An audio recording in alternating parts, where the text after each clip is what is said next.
What's your name, big fella? That's Embarrassment. Welcome to headquarters, Embarrassment. Oh, we're doing a fit. No. Oh, nope. Going high. Oh, you got a real sweaty palm there, buddy. This is everything you could hope for in a sequel to Inside Out. We're getting incredible new emotions, a Pixar team that has matured, we're getting a Riley that's matured, and we're being able to tell a story that everybody resonates with. This is one that I haven't stopped thinking about since watching, and I think as I continue to watch it, it may even surpass the first one for me. This is another touching Pixar classic, and it's kind of telling us that, yes, we have anxiety, but anxiety isn't the bad guy. And I love the messages that this movie does, kind of like how in the first film, sadness also isn't the bad guy. We need to understand that our emotions are important and they guide us to becoming who we truly are. Hello and welcome to the movie podcast review of Inside Out 2. My name is Daniel. I am one of your hosts today, and I am joined alongside my fellow emotion. It's Shadness. How are you doing, Shadness? I'm doing great. I was a little too happy in the beginning when I started, so I was like, you're wearing yellow. I'm wearing yellow as well too. So like, you look like you're like a happy guy. A bundle of joy. You know? I'm like soy. You know? No, I don't know if that works. Yeah, I don't know if that works. Shay, how you doing? I'm doing great, man. I'm doing great. I've got that post Disneyland glow on me right now. I didn't realize that I think I got a tan. I don't know. I can't tell if you did, to be honest with you. I don't know if you got a tan. Maybe you're a little darker. I do feel like I got a tan. Like when I take my watch band off, I'm like, oh, that's the color of paste that I used to look like before. But yeah, we had a good time. For those of you not in the know, we had the amazing opportunity to go to Disneyland to watch Inside Out 2 and interview the cast and creators behind this incredible film, which we'll be talking about all very, very soon. But this is the movie podcast. You could catch brand new episodes all throughout the week with brand new interviews, reviews, discussions, and everything on all the latest movies and series. We are, we're in a good mood today. Like you said, Shay, we're in that post-Disney mood right now. You think we'd be sad because we're not there anymore. And I'll be honest, a little sad. I'm a little sad. It's hard leaving a place like that.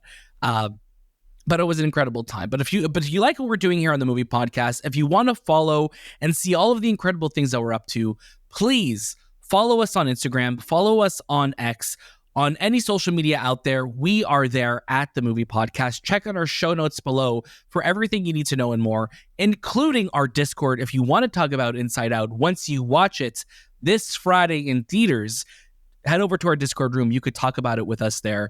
If you want to watch a video version of this review, head over to our YouTube. Anthony's doing an incredible job on our YouTube videos, making us look better than we should. You could see videos for everything that we're doing, including all of the interviews and the interviews that we got to do in Disneyland with the cast of this film, which is so wild to think that we went to like the most magical place in the world to do some really cool interviews. So before we dive into our review, we'll have chapter markers, of course. If you want to jump ahead to our thoughts and our review of Inside Out 2, check out, the little banner on the bottom of YouTube. You could jump right to it. But if you want to hear a little bit more, we're going to be talking about our time in Disneyland, as we will on our interviews, which will come out tomorrow. So Shay, just overall, going to Disneyland, hanging out at the Pixar Place Hotel, going to, California Adventure, hanging out with the cast and the team there.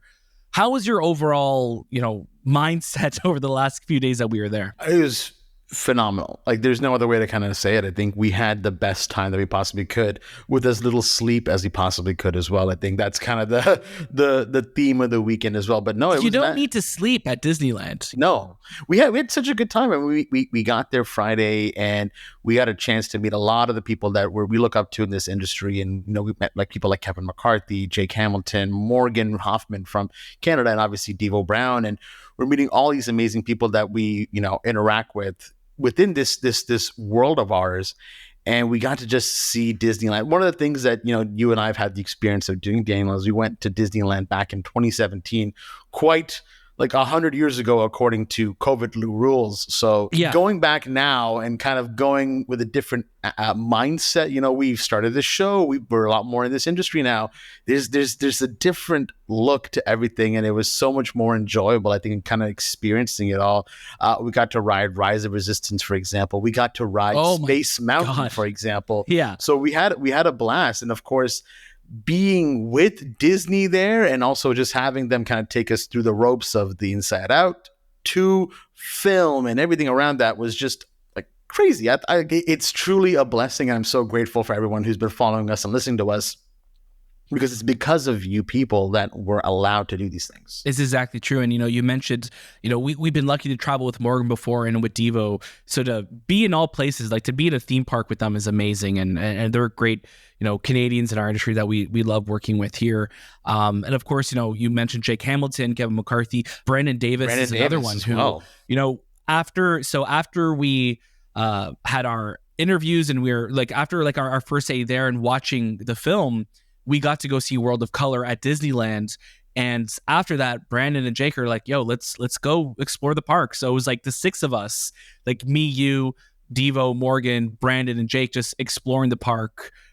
We got into the cantina. We were like having a fun time there, which is awesome. For all those that don't know, Brandon Davis has the Disneyland map built in his head. I think so. He must. Yeah, he has it built in his head. It was taking us everywhere. So we got to, you know, hang out the cantina, and then we obviously got to do Smuggler's Run, which is the ride inside the Millennium Falcon, and it's a 6-person ride, so we got to all do it together, which was a we had a 7th, experience. But they didn't make it. No, I'm just they kidding. didn't make it. No, They were cargo. No. They were we were smuggling. But the really cool thing though is that we got to do all this as Pixar Fest was happening.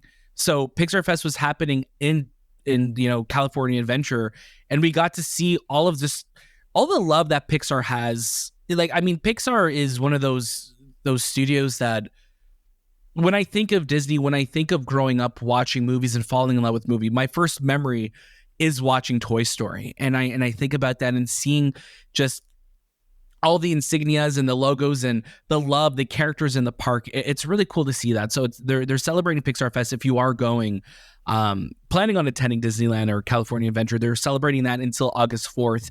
If you plan on, you know, attending that, it's really cool. It really was an incredible experience, and we cannot thank our friends at Disney Studios Canada for thinking of the movie podcast, for inviting us to be part of it, because it really was a life-changing experience, and being there and getting to do those interviews with the cast of Inside Out 2. So tomorrow you'll be able to check out a video, or if you're listening on the podcast side, you'll be able to hear our discussions with Tony Hale, Liza Lapira, Lewis Black, Paul Walter Hauser, and director Kelsey Mann and producer Mark Nielsen, who has been with Pixar since like Toy Story 2. So a lot of these people are Pixar veterans. Some of them are new to the world of Inside Out through the sequel, but we had some really great discussions with them. So make sure you tune in tomorrow on the movie podcast here on YouTube or on the podcast feed, so you can see everything that we are up to. And like I said, you really want to follow us on socials, because that's where you're getting, you know, almost a minute by minute update of all the cool stuff that we're up to. We have our stories and everything there. So go check it out. We had an absolute blast. But yeah, Shahbaz, shall we talk about Inside Out 2? Let's talk about it. All right. Inside Out 2, like I said, releases June 14th in theaters. It is directed by Kelsey Mann, who, like I said, will be on the movie podcast tomorrow. So make sure you tune in for that. It stars an ensemble cast, including Amy Poehler, Maya Hawke, Kensington Tallman, Liza Lapira, Tony Hale, Lewis Black, Phyllis Smith, Ayo Edebiri, and Paul Walter Hauser. And now, Riley's a little bit older. She's 13. The film ended with her turning 12 in the first Inside Out. And it's also wild to think that that last Inside Out film was in 2015. So we are almost 10 years later now. And let's get right into it. Shahbaz, start us off with your first reactions to Inside Out 2. Inside Out 2 is an absolute masterpiece. It is fantastic, a joyful wonder. You know, from beginning to end, this personification of anxiety was something that I thought would be a little tougher. I thought it would be very difficult to really grasp and understand, because anxiety, I feel, hits everybody so differently. I think for so long in my personal life, I didn't acknowledge that what I was feeling was anxiety. I just was like, no, this is just like whatever. This is just something I'm just going to push right through it. And what this movie does such a great job of doing is it's kind of telling us that, yes, we have anxiety, but anxiety isn't the bad guy. And I love the messages that this movie does, kind of like how in the first film, sadness also isn't the bad guy. We need to understand that our emotions are important and they guide us to becoming who we truly are. This is a tough film as well, because I think Inside Out is one of Pixar's, or actually is Pixar's, most perfect film. And I say that because, Wow. and I say that because I think it hits adults and children alike. Whereas I feel like movies like Toy Story and, you know, every other Disney Pixar film that's out there, maybe it definitely works really well with adults. You know, like movies like Finding Nemo, WALL-E, etc. They do a really good job with adults, but adults still look at it as like, okay, this is still, you know, an element of a children's film because it's animated. That's always the excuse that's always given. Whereas I think Inside Out is that one thing that uniquely we all share, and that is emotions. We look at it from no matter how old you are, you've gone through an emotion. You have emotions built in you. And this film is the one that personifies that. It tells us that it's okay to deal with our emotions. And it's a therapy session through and through, which is why I think it's the most perfect film. So going into a sequel, it was inevitable, but the success of Inside Out. And I was always worried. I'm like, how are we going to tell more stories? I mean, there's a lot more emotions that they gave us than the first movie. And starting with anxiety in a time period post-COVID where people really understood what anxiety is the perfect film and perfect time to come out. And my first viewing of this movie, and I haven't gone again, but I'm excited to go one more time. My first viewing of this film, I really felt like, you know, there's a lot of good beats here, but am I getting that hit emotionally? And as I kept reflecting on this film, I'm like, oh my God, this movie's so damn good, especially the anxiety moments that occur. They have me completely gobsmacked as to how they occur and what happens in those moments. And I don't want to spoil it because I really want people to experience it for themselves, because this is another touching Pixar classic, and it's going to have you go through all those sweet and melancholy emotions that you kind of have within you. What's so fascinating about Inside Out 2 is that, you know, when you look how perfect, as you said, the first film is, the Pixar's most perfect film, right? You could almost leave it at that, but it also sets itself up to a place where it's like, yeah, like, let's grow up with this character. And I think that's what's so fascinating. And we saw that in Toy Story, not as much until really the third one, where like we had the hints at obviously in 2 that, you know, Andy's going to get older one day and things like that. And they're not going to want to play with you anymore with, when we were with Stinky Pete's kind of warning Woody of that. And we get that fallout obviously in Toy Story 3, but this is from the toys perspective. Now that we are in the mind of Riley and she's 13 and she's being introduced to these new emotions, that is the perfect, you know, entry to have these new characters come. And what Pixar does so well every single damn time they make a movie is that they personify these characters. They're so clever, they're so fun, and they make you think, oh, of course, they're brilliant. And when you look at each character, you could tell what the character's emotion is just by looking at them. They don't even have to introduce themselves. You look at someone like anxiety, and you're like, yeah, I get they're a little frazzled. They're a little thinking about everything. They're bouncing everywhere. You could tell just by looking at them how they're able to personify these emotions through their visual style is incredible. And I truly think that Inside Out 2 stands side by side with the original and just being a classic Pixar film. This is everything you could hope for in a sequel to Inside Out. We're getting incredible new emotions. We're getting a Pixar team that has matured. We're getting a Riley that's matured. And we're being able to tell a story that, like you said, Shay, this is something that everybody resonates with the first film introducing that concept of core memories and how our emotions drive us. That film changed the way I think about my emotions. And I think a lot of us who watched that movie got a better understanding of how we think about these things, right? And how we can explain these things, not just to kids, but to adults. And there's a moment in Inside Out 2 that absolutely devastated me. And it really is one of the scariest things I've seen in a movie. And when you see that moment, you'll know it's not scary like it's going to come out to get you. It is like a self-realization. It is an out-of-body moment that you're just like, oh my God, like they that is exactly what that feeling is, what that anxiety feels like. That is how it will manifest and consume you. And they do such an incredible job with that. Of course, this movie is hilarious. It is so funny. And while I don't think it hits the emotional strikes as hard as the first one, that's because obviously a lot of those were introduced. This is one that I haven't stopped thinking about since watching. And I think as I continue to watch it, it may even surpass the first one for me the more I watch it. And that's why I'm so excited to watch it again. But yeah, Inside Out 2, just absolutely delightful. And I really do think it's one of the most powerful Pixar films they have ever created. It's just incredibly crafted. It's so emotionally mature.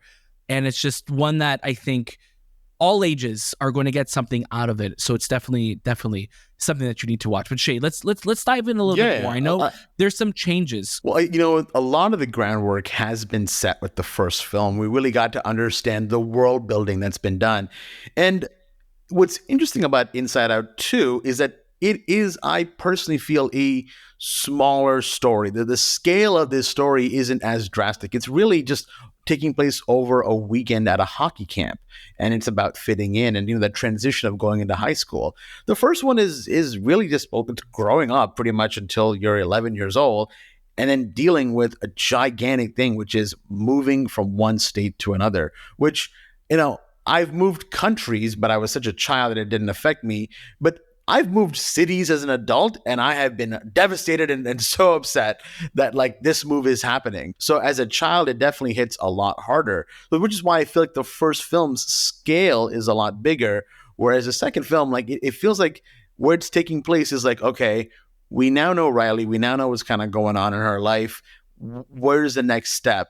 And I love where they're taking this movie. I love the introduction of the friends. I love that's the more of the world that can be done. Like you have your stream of thoughts this time, or your stream of consciousness, your sense of self, things like that, right? You have your sarcasm, which is one of the funniest scenes in the trailer, and it really lives up to it in the movie as well. So there's a lot of new additions that I think are great, where I think I wish, kind of like when you're saying the emotional beats hitting harder, I wish we got a little bit more of that kind of stuff. I wish the film story maybe had a bit more kind of happening to it, but I also think that with what we're getting, it absolutely hits it out of the park. It's just maybe that selfishness that you kind of have of I love this, I want more, give me more. You want more. I want more. But I also think it's not a bad thing. No, and I think like what you're saying, Shay, it's not a bigger story, but I think it's a deeper story, right? We're not expanding it. We're going deeper into the mind of this child, just changing and going through these different emotions. And I think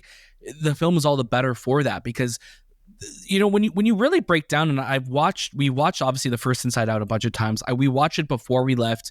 I watched it again last night, and it was one of those films I'm like, man, they are introducing so many concepts and ideas constantly in this, and they all make sense. You're like, oh yeah, that makes sense. That's what that is. But there's so much about this, this world that is I feel like they really had to keep it simple for the sequel, because you don't want to just overwhelm people about what is happening. Because at the end of the day, the story with Riley in this is, we know that she's going to be going to high school. Her friends are going to be going to a different school than she is. So they're going to be on different hockey teams, and they're going to this hockey camp. And the film takes place over the weekend, like you were saying, Shay, as Riley's at this hockey camp and meeting new people and trying to impress new people, but also protect herself from her friends and things like that. So it's more of a straightforward story of what's happening this time around.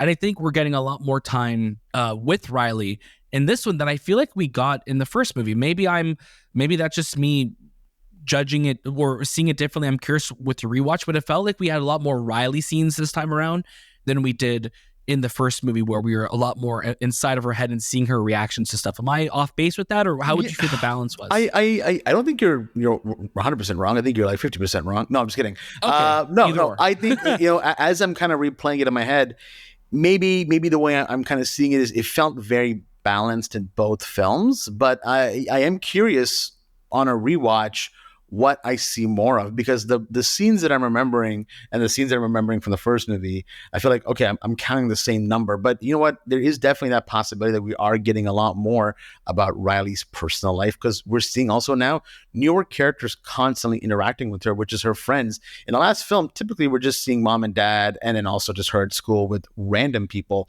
Now there is a bit more of a group. So Daniel, you're definitely on the right track here. I think that there could be a lot more of Riley in this film. Yeah, and I think for something that I love so much in the first Inside Out film was like, oh, we're getting a film about a character who's living in California playing hockey. And I'm like, you know what? I love that, because we don't typically see hockey in a lot of animated films. So to get the way, especially in Inside Out 2, some of the hockey scenes in this film are like, Riley is like, she has the dirty dangles in this. Like, she is doing some crazy hockey moves. It's really cool to see how they. I don't think this is a kid's interview. I mean, kids review. I don't think you can say that. You don't know about dirty the dirty dangles? No. She has some dirty dangles in this right in the beginning of the film. Like, wow, like that's so cool how they animated that and how that looks. And I'm like, I just want a full animated hockey movie now. Like, give me an animated Mighty Ducks movie. Skates are alive. Oh, okay, that's what you meant. Yeah, Skates are not. That sounds like a horror film now, man. Oh, well, Pixar, about time, do a horror movie. Yeah. Oh my God, could you imagine? That'd be so messed up. They would. I think they'd mess this up for sure. Like, imagine it Inside Out was a horror film. I don't want to. I'm already scared. Yeah, I mean, the clown enough when the in the it first was movie birthday was girl. Happy birthday. He's like, oh God. Oh God, terrifying. It's so terrifying, but again, it's just the creative ingenuity of Pixar is just something that will never cease to amaze me, what they are able to pull off. This is one of their best looking films. Again, like, there are some shots in this that you're just like, that's real.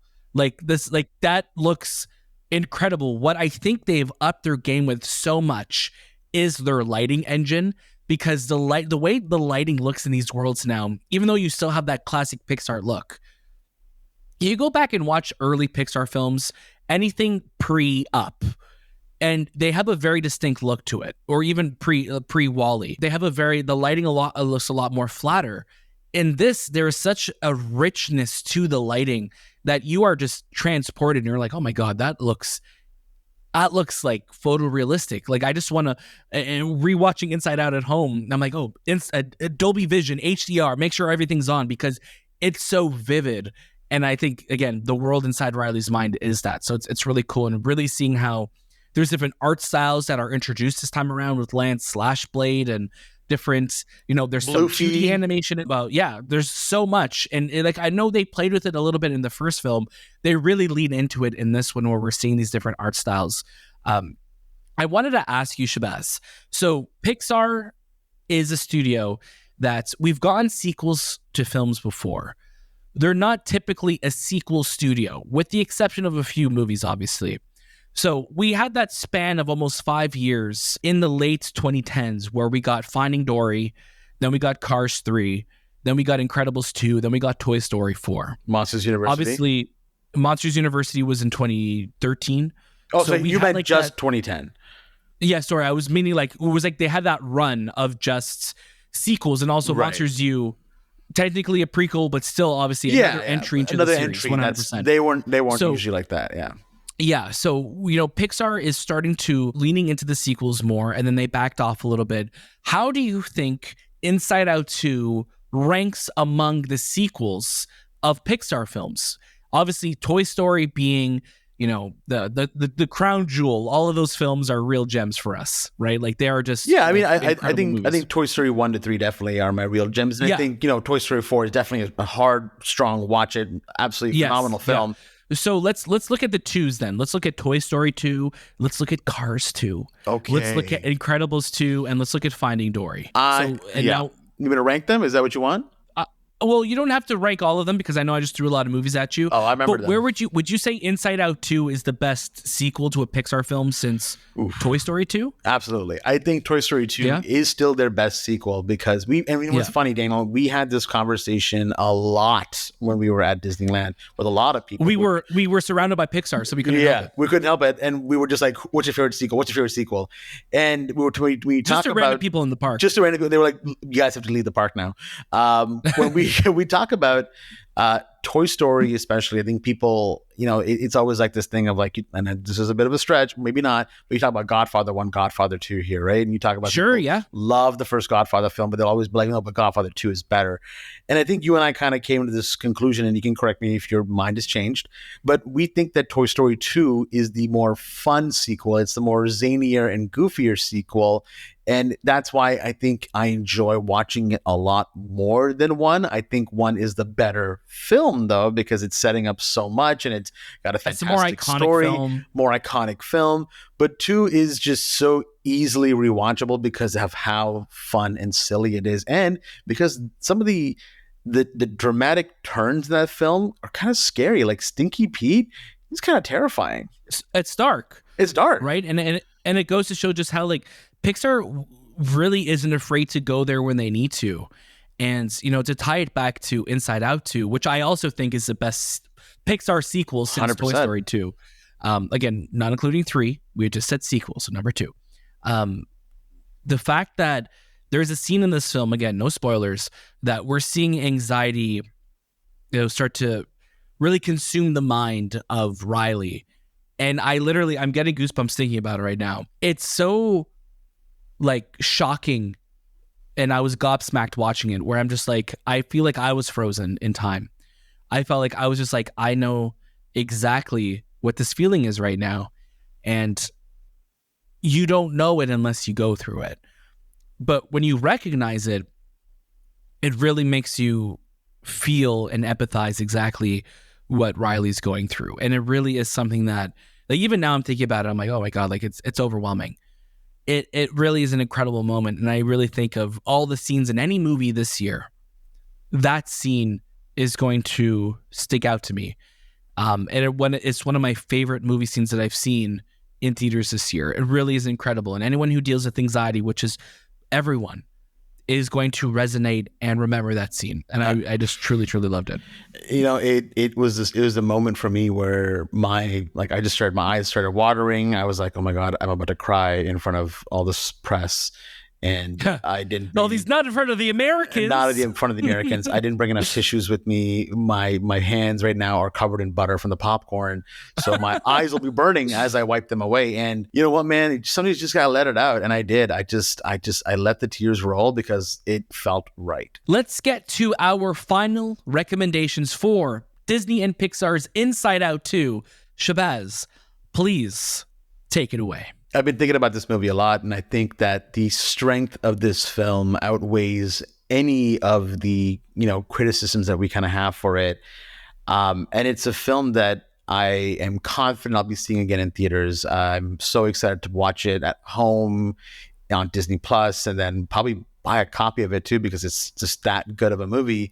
So for that, I will say that Inside 2 is a real gem. I am right there with you. It is a real gem for me too, Shahbaz. I absolutely loved it. I think it succeeds so much in just being, and not just a great sequel, but an incredible movie in itself. You'll get so much watching the first film, but you can go into Inside Out 2, re-feel everything that you felt from you watched it years ago, and just really just be transported and get a better understanding of your own emotions, what you're going through, and especially for kids, but especially for adults watching this. This truly is a Pixar film for everyone. It is worth your time. It is a real gem. Make sure you watch Inside Out 2 on June 14th. It is absolutely incredible. I want to say thank you once again to our friends at Disney Studios Canada for inviting us to watch this film, to do these interviews, to do this review. Check out all of our coverage tomorrow on the Movie Podcast, whether you're watching on YouTube or listening on podcast platforms everywhere. You do not want to miss these interviews. They are a great time. And we'll have even more Inside Out 2 for you guys next week. So tune in for that. Of course, this is the Movie Podcast. You can catch brand new episodes all throughout the week with new episodes, reviews, interviews, discussions, and all the latest movies and series. If you like what we're doing, consider subscribing to us on Patreon. You can subscribe on Apple Podcasts, but most of all, please, there's one thing you do for us. Drop us 5 stars wherever you're listening, whether it's on Spotify, whether it's on Apple Podcasts. That helps us out so much. A like goes a long way on socials, or comment, engage. We love talking with you. We want to keep doing this, and any support you can give us would mean the world to us. Of course, that was this time with the movie podcast, and we'll see you next.